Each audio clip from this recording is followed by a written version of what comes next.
Good evening and welcome to today's show. My name is Trony Ingati, and in set I have my host Valentin Akayezu.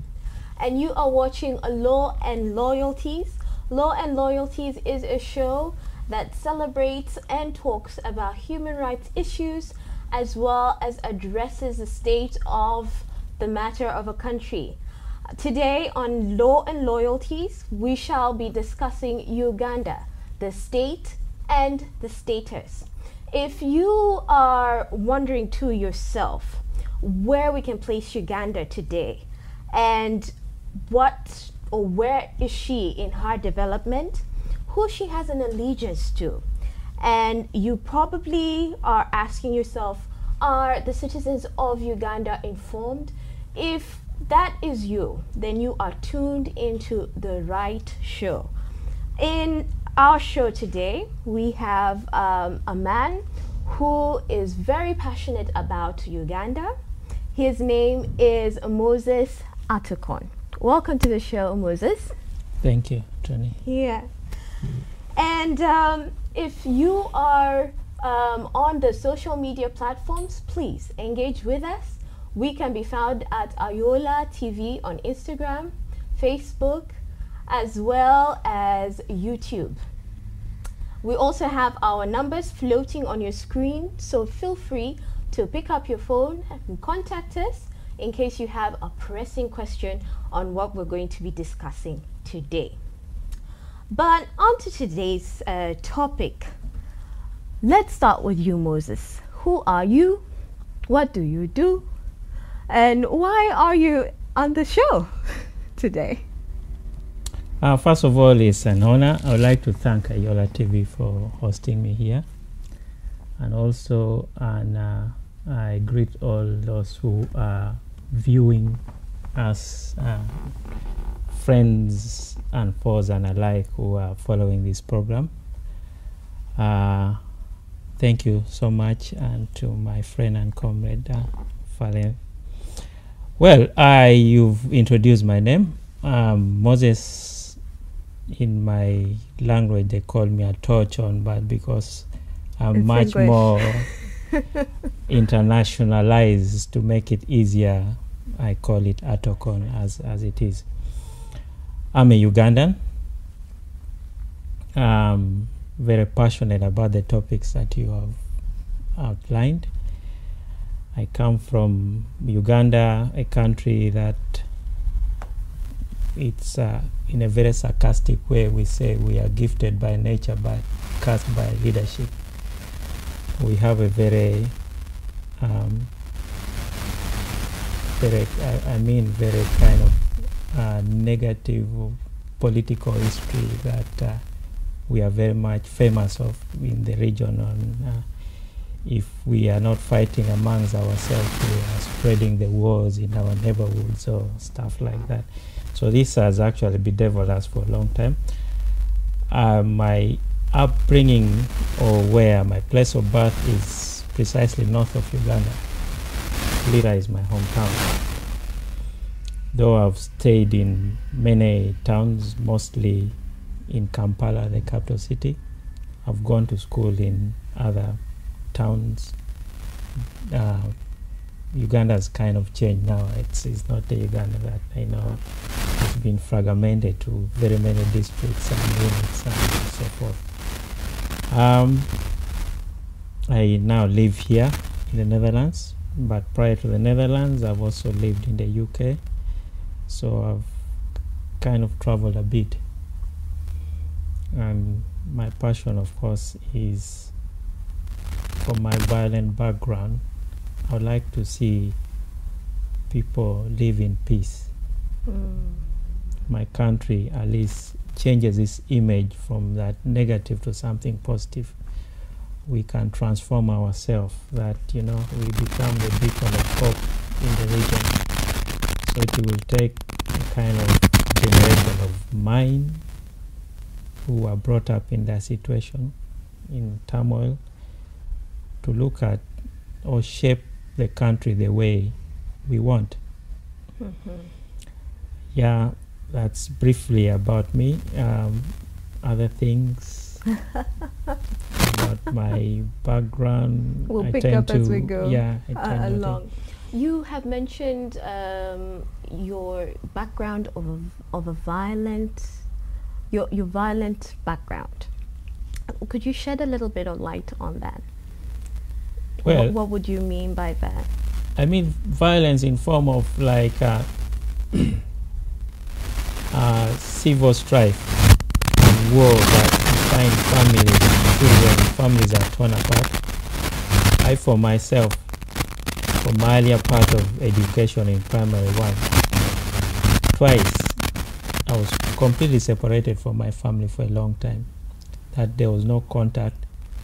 I didn't know, they didn't know if I was alive, or I didn't know if they were alive. So this happened to me on 2 occasions.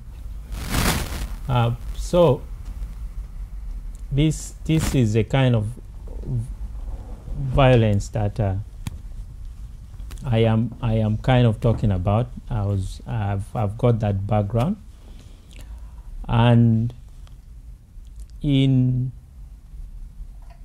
with the time, I've only learned that system has changed in a violent way.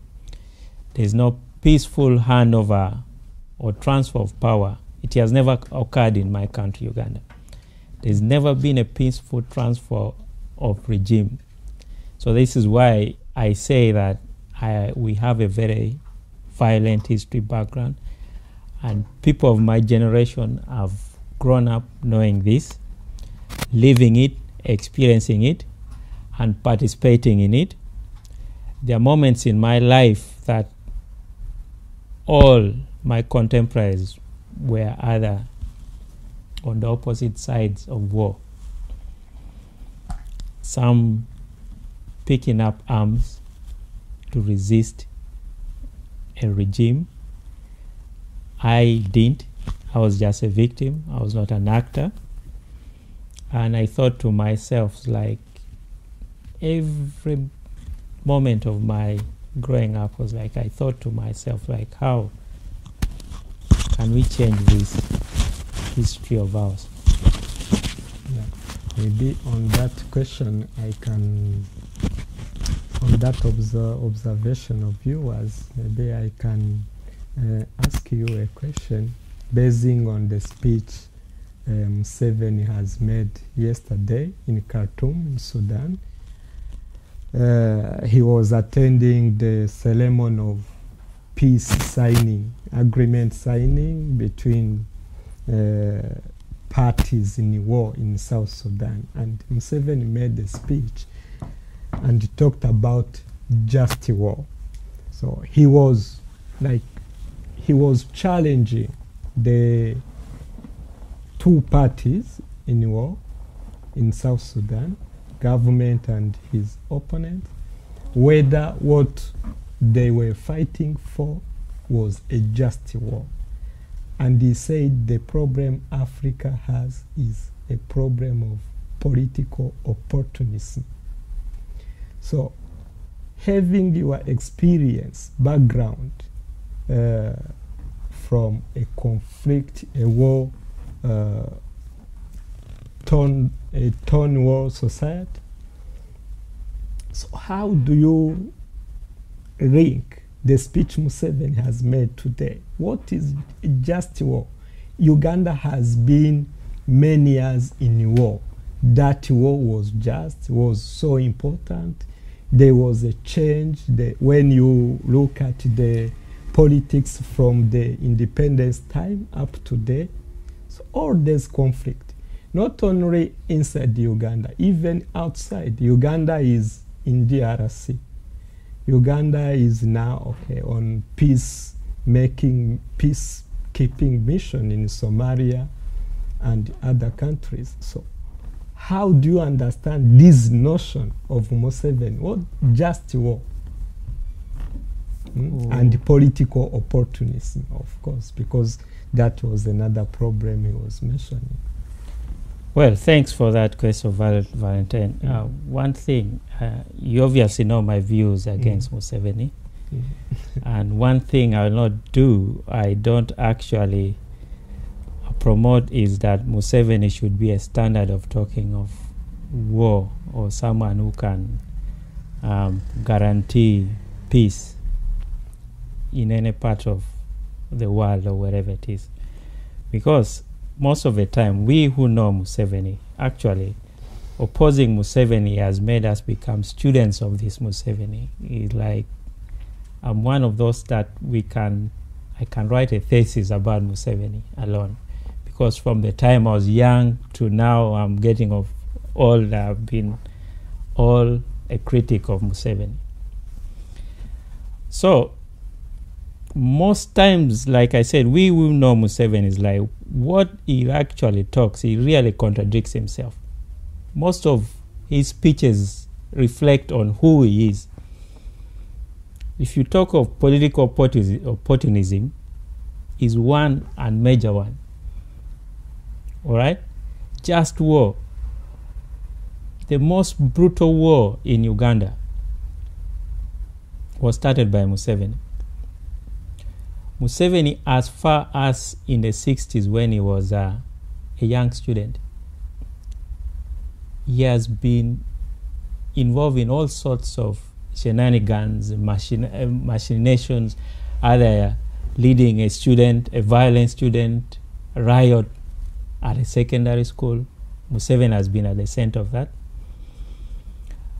Museveni moved to Dar es Salaam. He was again the one who brings all sorts of acrimony and confusion amongst all various groups and political players, like the exiles who were in Tanzania at that time. And people who really worked with him know what Museveni is. They're unfortunately, majority of them have died. Out of the 8 presidents Uganda has had, all of them have died apart from Museveni. So he can talk with authority because somehow he has managed to rule for the last 33 years, which is a heck of achievement in the standards of Uganda. We don't know how he's managed, but he has managed it. So to me, if I look at Museveni's ideology, there's not just war. It doesn't, because the war in Southern Sudan itself is a key part of it. He's been a key part of it from day one. If Uganda was not supporting SPLA against the Bashir government, immediately South Sudan got its own independence. Museveni started creating factions, dividing factions, making one side of backing this kid who is there against Machar. Now, if he says just war, why did he intervene in that? A political struggle in a sovereign country. Since that, nothing has been improved. Uganda actually ended up pulling out of that war without accountability. We citizens of Uganda did not give him permission to send our soldiers there. We do not know how much that war how much it cost to execute that war, how much in terms of losses in human cost and economic it has cost Uganda. Till to date, this is not something, I think this is what regimes should do. They actually owe the country a duty to be transparent and accountable. So when he makes such grand speeches, I think it's just, to me, it's actually grandstanding. There is no essence of this. If you look, the two of these, I call them the warlords who have destabilized the region between Bashir and Museveni, because they have been fighting their proxy wars between LRA, LRA, Joseph Kony, for a long time, was bankrolled by Bashir, and Museveni was bankrolling this side of SPLA. Now, after lots of human cost, many years of destruction, certainly they want to be saints here. Come on, give me a break. But Moses, Museveni is a follower of Nyerere's ideology. And Nyerere has helped many countries to get their independence. So Museveni was together with other comrades in Mozambique. They have fought the wars in South Africa. They supported too much the ANC in South Africa.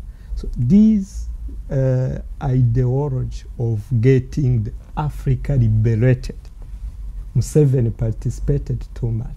So if we look Museveni from that angle, can we not consider him as a freedom fighter as other Africans?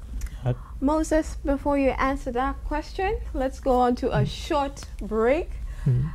Please engage with us on all our social media handles. If you've got any questions, please do call us. We're ready to take those calls, and we shall see you very soon.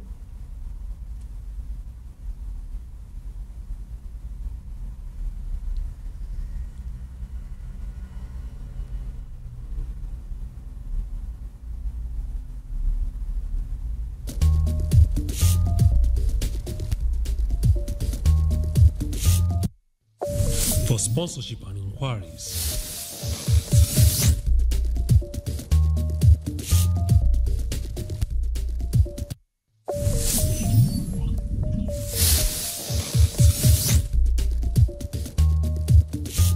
keep watching Ayola TV.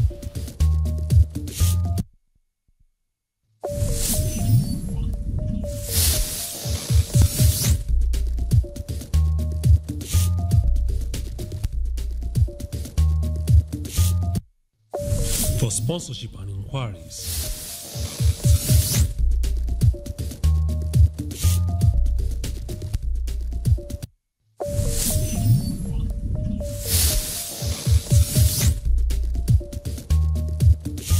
keep watching Ayola TV.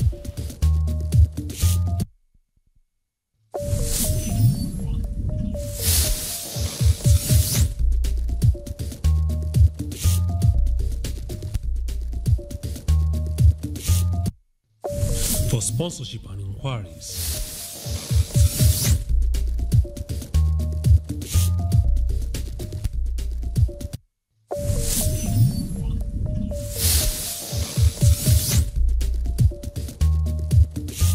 keep watching Ayola TV.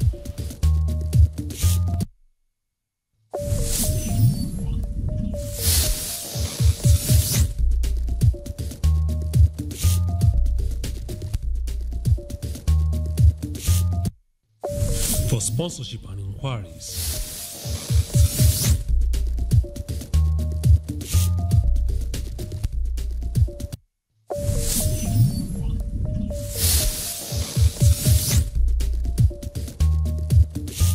keep watching Ayola TV.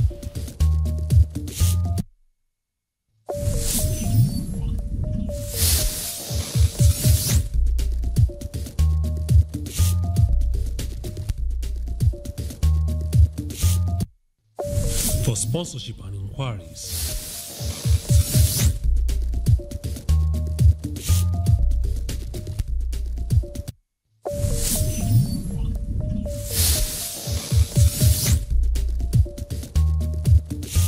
keep watching Ayola TV.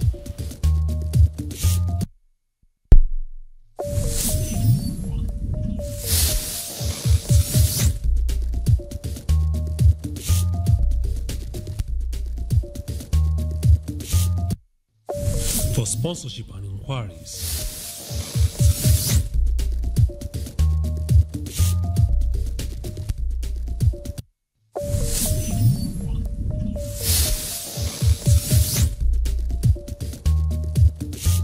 keep watching Ayola TV.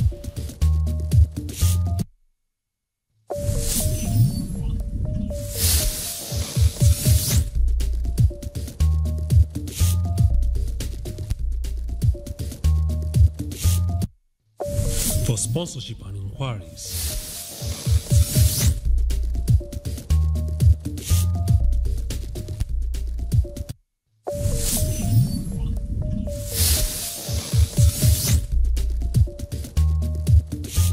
Keep watching Ayola TV.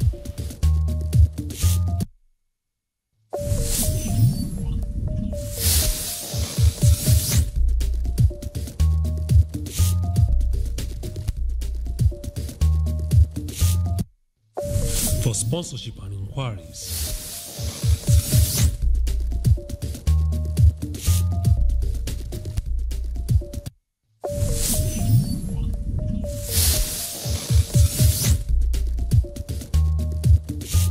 keep watching Ayola TV.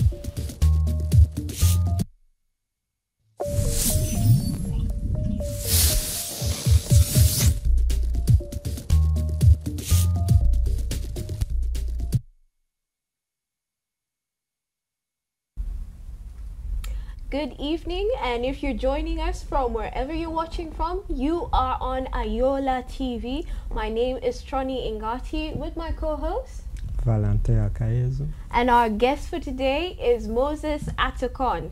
Today we are talking about Uganda, its state and status. And we had just delved into a question that you had posed, and it was in light of Nyerere's ideology vis-a-vis looking at it from Museveni. Yeah. And you Moses said that the speech of Museveni about just war is a nonsense.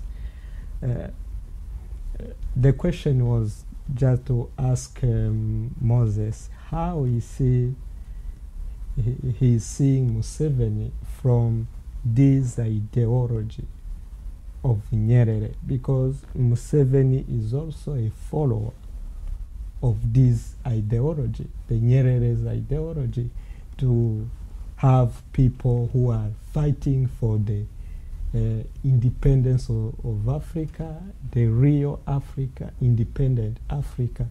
So Museveni participated in different wars. He was in Mozambique.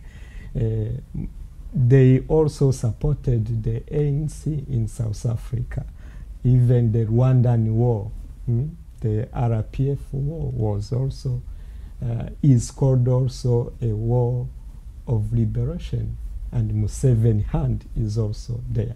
So if they are fighting for liberating people under oppression or different problems, so can we not see as a fight, as one carrying out just war in that way? Yeah, thanks. First of all, what I would like to make it clear, categorically clear, is that I highly doubt Museveni is a student of Nyerere ideology. No. The Nyerere you're talking about was very people who I know close, who were at that time in exile together Nyerere. No, I mean, confess that Nyerere looked at Museveni with a lot of suspicion. Museveni, one, is one you call a troubleshooter, right? That is one thing that Museveni excels in, just going, creating trouble wherever, and then he comes in to step in as to be the peacemaker. But meanwhile, behind the scene, he is the creator of all of this. and who taught him? Who was his his mentor? Some of this kind of our upbringing from childhood is very important in life. It shapes who you are in future. Museveni has managed along the way to use and dupe simply everybody. And it's on record, all those he has used, he has fallen out with them. All those he has used to climb where he is fallen out with them. I can mention them. Of recent, just Kagame. Kagame, these were just students who were duped by Museveni to get into war. If you look at what took him to Mozambique, to me I say it was adventurism, because he was a refugee in Tanzania. Nyerere gave them a place to live, and even organize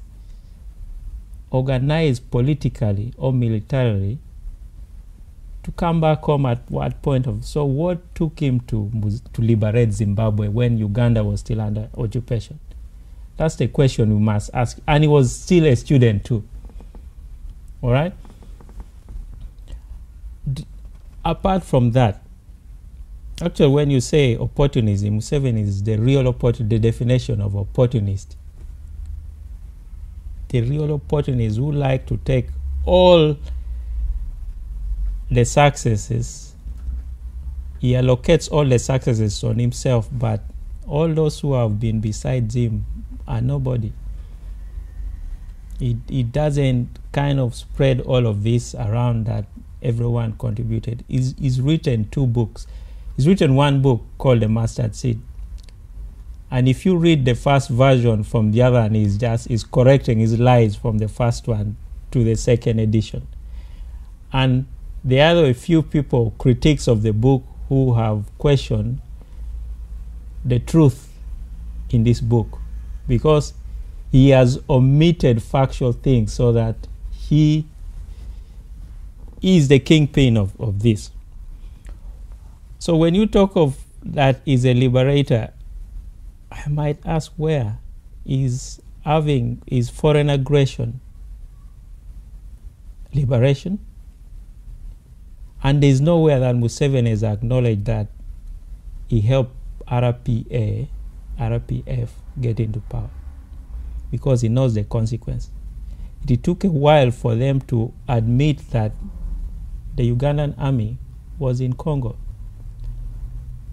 As long as the war in northern Uganda, where I'm coming from, Ugandan army was permanently resident in South Sudan, a sovereign territory.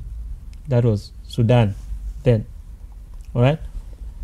Ugandan army he's got his tentacles virtually everywhere. You can't spread all over your neighborhood and you say you're bringing peace or helping people guarantee. And fair to you about ANC, I think this was an effort for the whole region to help ANC. And Uganda was also contributing its part, like giving a base for ANC to train their soldiers, or giving support financially, and so forth. I don't think it's only Museveni who takes that credit. It was much more of the regional, agenda to help South Africa liberate itself. Mm-hmm. Yeah. Well, well said. and just to point us into another direction, how would you frame Uganda's state of human rights? How can we gauge it via your opinion? It's not my opinion, but these reports are there from human rights agencies. Let's pick them up from the reports then. If you look the 3 previous reports from Human Rights Watch, right, and Amnesty International in Uganda, right, they actually outline all of us, either be it political freedom, repression, rights of women. One thing about Uganda is like to play to the international standards the women are catered for, because that's a source of income also from the developing partners. It does that very well. They play that the same as Kagame does it very well there, in form of representation, women emancipation and so forth. But if I say the last, Uganda was either ranked in either 168 or something like that in the indices of human rights. Right. Watch. We do not have political freedom in Uganda.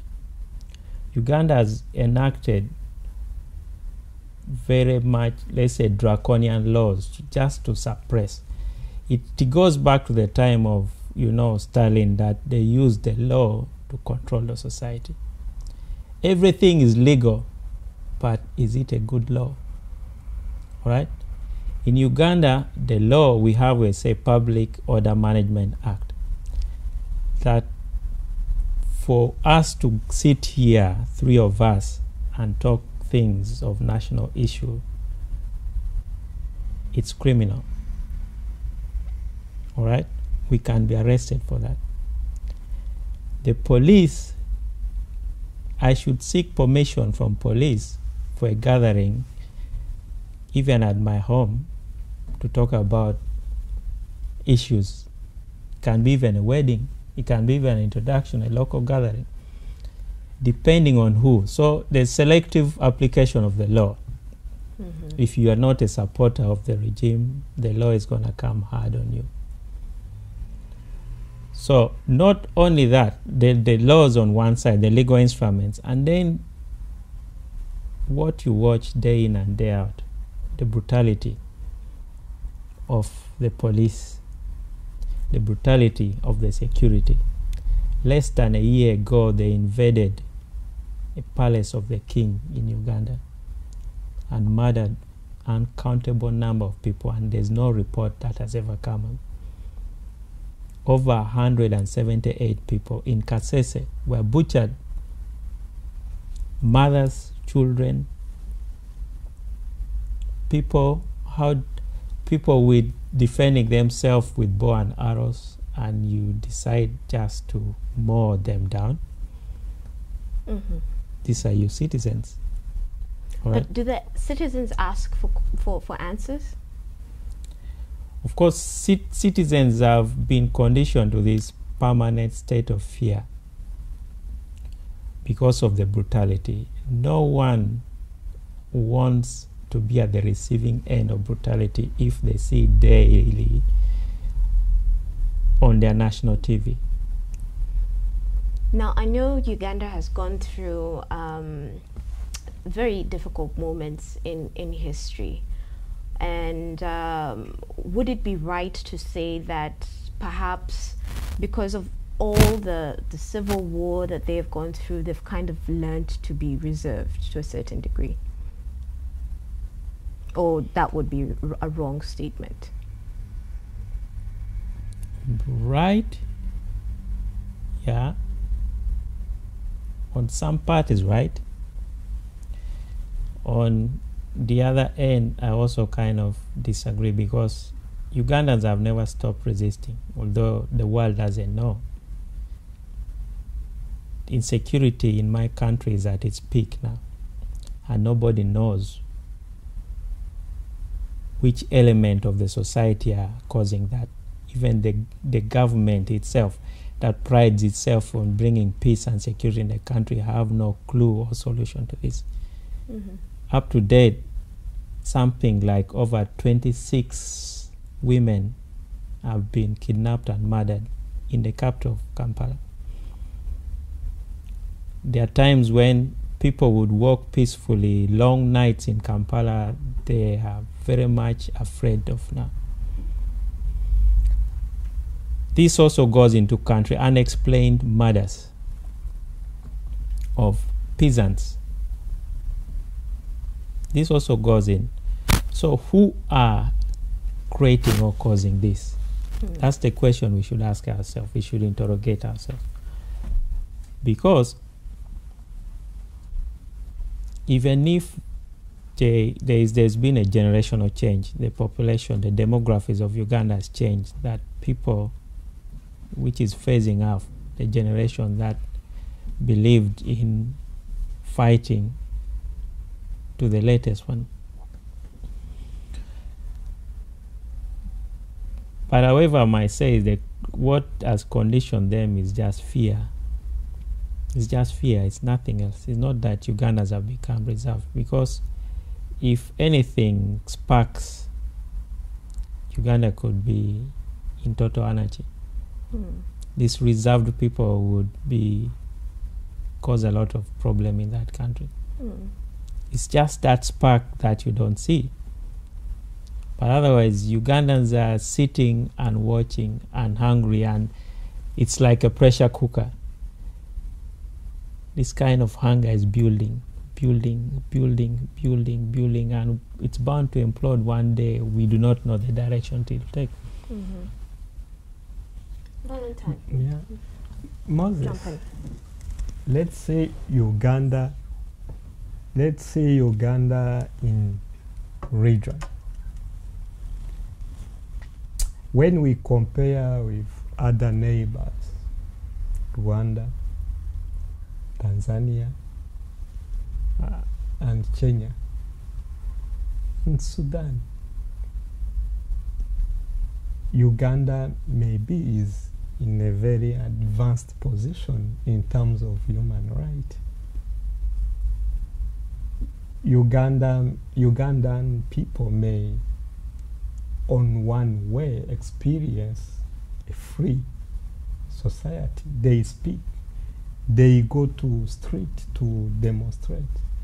Yeah, some repression may be there, but when you compare to other neighbors, Uganda may be a difference. Uganda also, the government of Uganda also has been recognized as a very hospitable country. Refugees coming from all regions, they are coming to Uganda. Yeah? It's like a safe haven for refugees. So, and this politically has significance. So do you agree or not?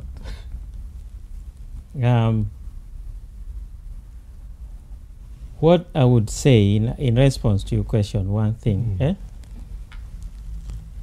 I think this is a kind of a image that they like to portray outside. But let me say one thing. Naturally, Ugandans are very hospitable people. We are hospitable in nature. So giving sanctuary to refugees is not a problem. That doesn't need a government, right? Because time immemorial we've been receiving refugees from wherever who have even naturalized by now. Very many, even from the first time, the lots of the Kagame were refugees in Uganda, all right? Before that, the war in Congo brought refugees to Uganda. The war in Sudan brought refugees to Uganda. All these have become Ugandans. There was a bit of when there was that kind of ethnic clash in Kenya, brought refugees to Uganda. People of Burundi became refugees to Uganda. All right? So this is an historical precedent. It should not be claimed by the regime of Museveni that they are the ones who have managed somehow to put Uganda in the limelight for being the best host for refugees. No. This is us for a long time. And there's also a point that I would like to say. The refugee issue in Uganda is also being used, is also a money-making industry to mint money from this international community. Just this year,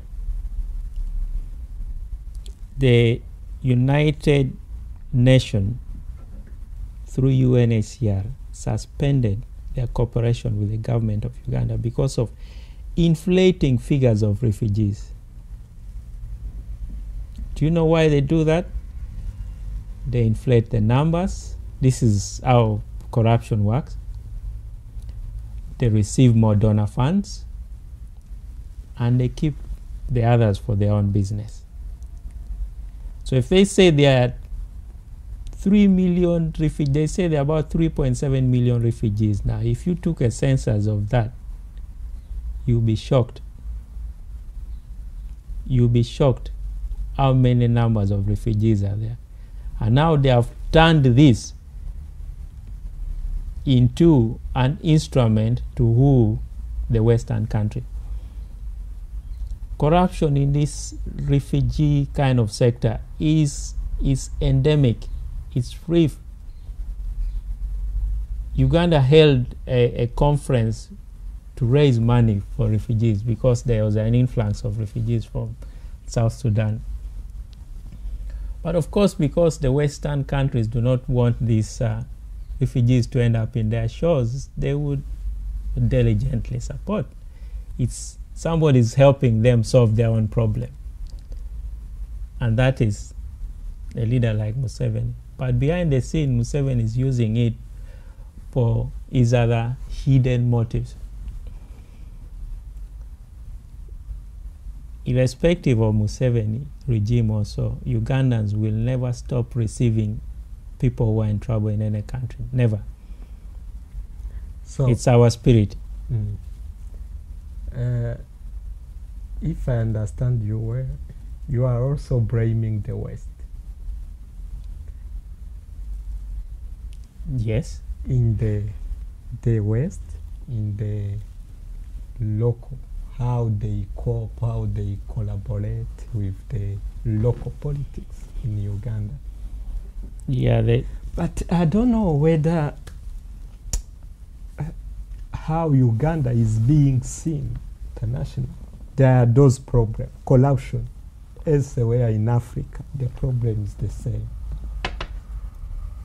But strategically, if we look at other different issues, like peace.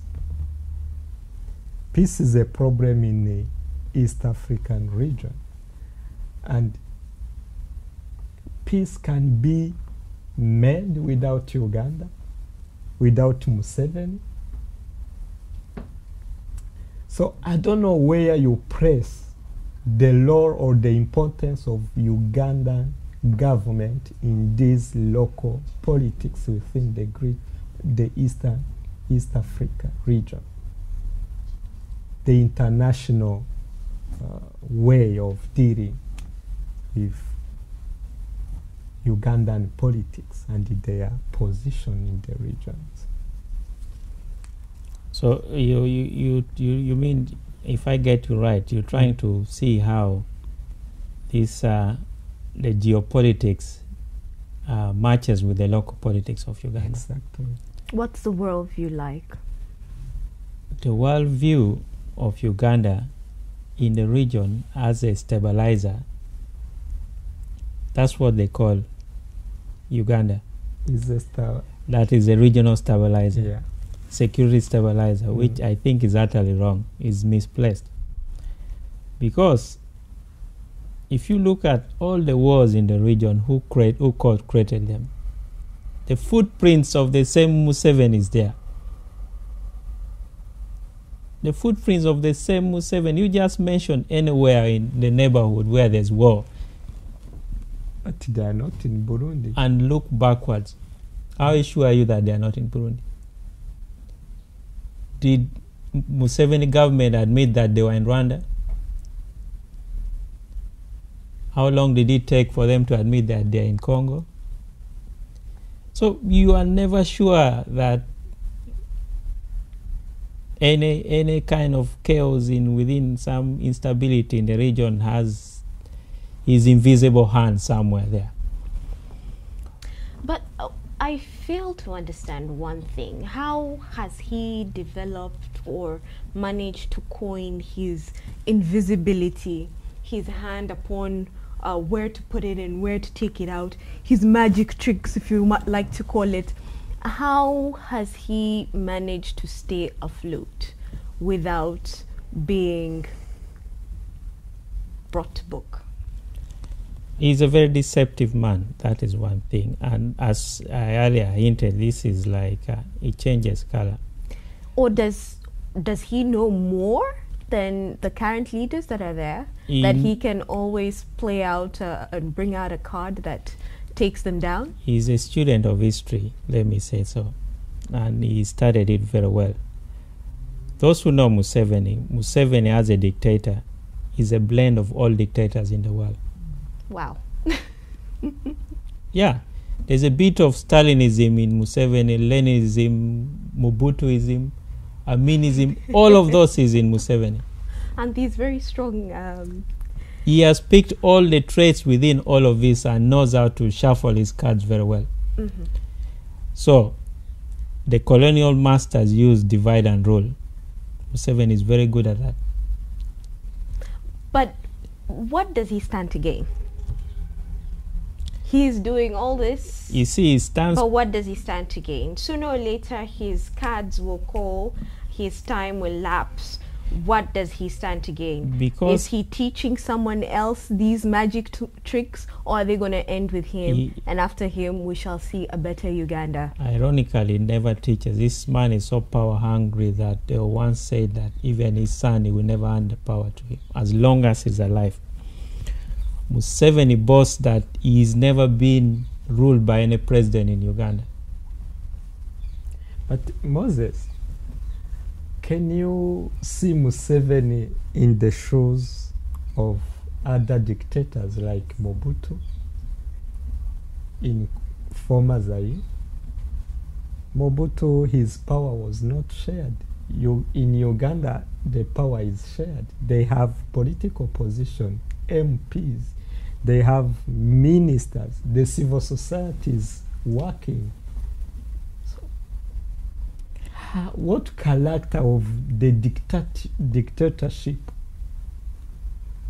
I think all what you say is just exists superficially. What I can say in Uganda, first of all, there's been a complete erosion of all institutions. Institutions are not independent in Uganda. Recently, there was a court judgment for this when they extended this limit to,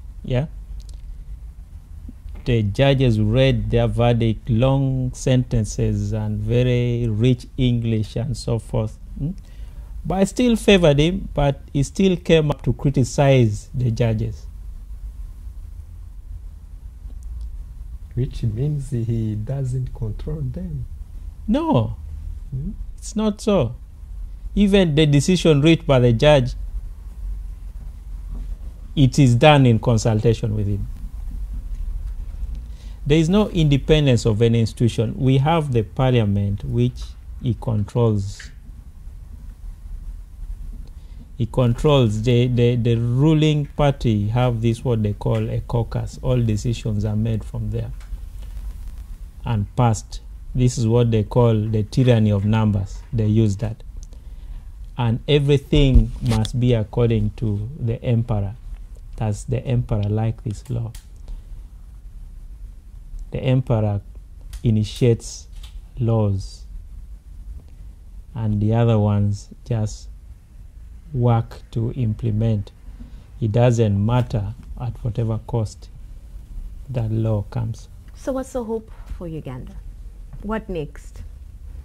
Keep on fighting. How?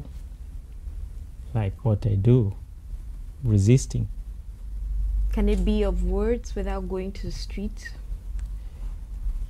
Words are more powerful than that. Words are very powerful, actually. We see when now the world is involved in information warfare.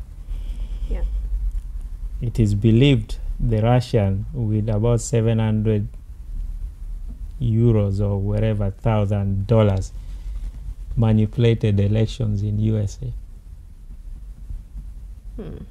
So the world is going to that, and thank God Uganda has been moving towards that for a long time. For us who've been engaged in this kind of information warfare, if you call, or activism as it is, I've seen the positives in it. Do you believe in Uganda's youth? I believe in youth as long as Museveni still continues to be at the scene, because the youth are desperate and they can be manipulated by finance. Uganda has in the sub-Sahara, one of the highest rate of unemployment amongst youth, something like 83%. Will Museveni come back? I've told you Museveni will never leave power as long as he's alive. What have you to say? So, do you have leaders who can give some hope of inspiration in Uganda? Including yourself. I'm part of a movement that my conscious decision is to keep on inspiring more people so that to empower them, that they can stand on their own rather than believing in whatever handouts that the state gives to them, because they are on survival. Everything in Uganda is in survival mode, I can tell you now. So who are in the front? Including politicians and be it either they're in opposition or the government, they're on a survival mode. Uganda needs, I always have kind of disagreement with my comrades in this, because it's inevitable that there will be a revolution in Uganda, because there is now a big divide between the haves and haves not in Uganda. And when that trend continues, then it might explode one day. So part of this, we are engaged in a liberation struggle. I have a leader, as you know, Dr. Kiza Besigye. That is our hope. That is been consistent, resilient in every, I can tell you honestly that every politician you see in Uganda, either a star or excelling, somehow behind the scene, he has benefited from that Dr. Kiza Besigye. Maybe I can ask you, what is your view on those politicians like Besigye, Major General Muntu, Gisha Muntu, have now Amama Mbabazi. All those have been created by Museveni. They are a product of Museveni. So maybe some contradiction with him. But to imagine, to think they can be a seed of change, I'm not sure if it is. Is it possible. too much of a Can high be hope? real. Huh? You see, let's say if we're on a destination, everybody disembarks at whatever moment. We don't arrive at the old destination at one time. Well, you're right, they could be products of them. But why did they separate ways? Political interest. Why? What caused that? If it was this brilliant kind of mentor. I've just made a statement here that if you look at every single person Museveni has worked or has helped him, he has become an enemy to that person. He's just literally used everyone along the way. Make sure he completely diminishes your public standing. Amama is not liked till now because how Museveni used him. He was really very loyal. We have the police officer, General Kayihura. Even if he's been incarcerated for 2 months now, do you think Ugandans will have... It will take a while for this to think in Uganda that, all right, we forgive him. And this has happened to many. The fact that he falls out with his own people should tell you that it's not the people parting company with him who are at fault. You can't fall out with 100 people and you remain the best one. What example do you put to all the others that you are? Yeah? This is also a source of this instability in Uganda. Uganda is actually on that red alert amongst the CIA. They know that anytime hell might break loose. So Uganda is in deficit. In leadership, yes, everyone agrees Uganda is in deficit in leadership. This is like a chronic problem from the time Uganda was created. But what other sectors which are doing well beside the leadership in Uganda? Uganda, like I said, Uganda is very endowed with nature. We have the best tourism attractive facilities. Despite all the negative press, the tourists keep on going to Uganda. Your Thank God. gorillas, your matoke. People, I see, we are engaged in this struggle for political freedom, but we don't envisage destroying the country. Life must still go on. For us, as we do our thing, let life goes on. Let people enjoy their life. Let people live normal life. What's your parting shot to the youth of Uganda? I want you to look into the camera and give them a message. What's the strategy to repair the Uganda that doesn't work and to keep uplifting the Uganda that works? To the youth of Uganda, this is my message to you. I know it reaches at a critical moment that we become desperate and we look at every person who comes on the scene has to be our savior. But to me, what is important is ultimately use consistent people, tried and tested people who will never betray you. Any newcomer in the scene is unknown and still got a long way. And what is said, political capital is built over a long time. Whatever match that person tries, it will take them a awful lot of time to just catch up with those who have been at the scene. All right? Museveni has been at the scene for a long time. His tricks cannot be outmasked by a novice in the scene. I was just writing an article today that in the history of Uganda, every change or transfer of regime has been through either an inside job, allies who have fallen out. So let's keep on relying on those who help Museveni come to the scene to transition us to the country that we need.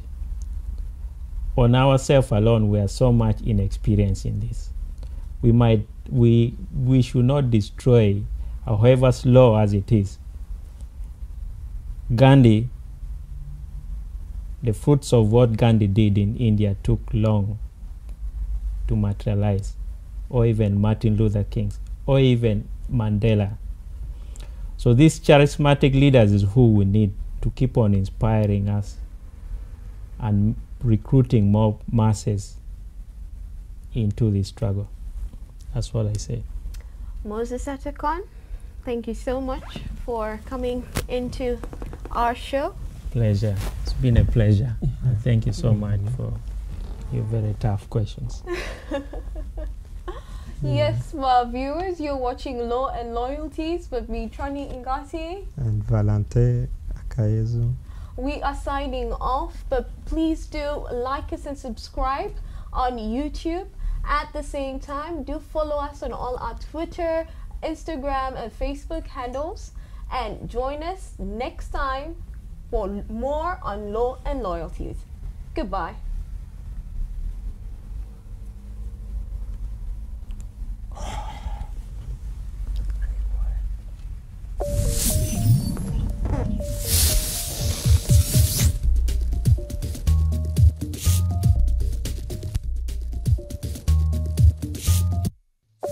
For sponsorship and inquiries,